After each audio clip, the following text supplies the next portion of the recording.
पटना बिहार राष्ट्रीय लोक जनशक्ति party RLJP के राष्ट्रीय अध्यक्ष और पूर्व केंद्रीय मंत्री पशुपति कुमार पारस ने कहा, 2014 के चुनाव में मेरी पार्टी के 5 नेताओं के टिकट काट दिए गए थे और मुझे आज तक नहीं पता कि इसके पीछे क्या कारण था। हमारी पार्टी के साथ न्याय नहीं हुआ। इसके बावजूद हमने राष्ट्रीय हित को प्राथमिकता दी और नरेंद्र मोदी और एनडीए का समर्थन किया। 2025 के बिहार विधानसभा चुनाव से पहले हमने एनडीए सरकार से आग्रह किया कि हमारी पार्टी के जितने योग्य उम्मीदवारों को टिकट दिया जाए। हमारी पहली प्राथमिकता एनडीए गठबंधन के साथ रहना है, लेकिन अगर हमें मनचाही सीटें नहीं मिलती है तो पार्टी की बैठक के बाद अगला कदम तय किया जाएगा। देखिए, 2025 का चुनाव हम नहीं चाहते हैं कि 2024 की पुनरावृत्ति हो। नटसेल में आपको बता रहे हैं कि 2024 में हम 5 सांसद थे, हमारी पार्टी के 5 सांसद हम लोग थे और 5 सांसद का टिकट काट दिया गया। कारण मैं नहीं जानता हूँ कि क्या कारण था, जबकि हम लोगों पर कोई आरोप प्रत्यारोप नहीं था।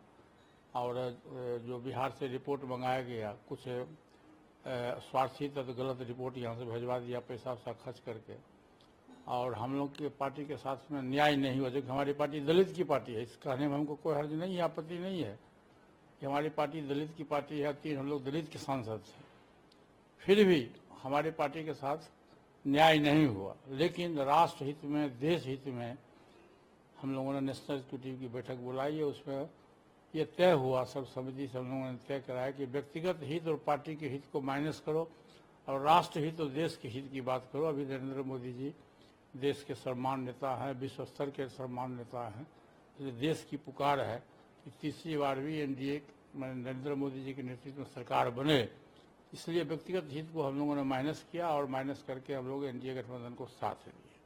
अब 2025 का चुनाव है, तो आज से 3 महीना पहले हम लोगों ने फिर बैठक बुलाई थी और हम लोगों ने केंद्र की एनडीए सरकार को भी हम लोगों ने कहा कि भाई हमारा जो अधिकार है, हमारा जो संगठन है, हमारे संगठन के हिसाब से जो जिताऊ उम्मीदवार है मेरे पास में, आप उसको टिकट दीजिए। यदि 2025 में सम्मानजनक समझौता हुआ, सम्मानजनक हम लोगों को सीट मिला, हम लोग पहला चॉइस, हम लोगों का फर्स्ट चॉइस है एनडीए गठबंधन।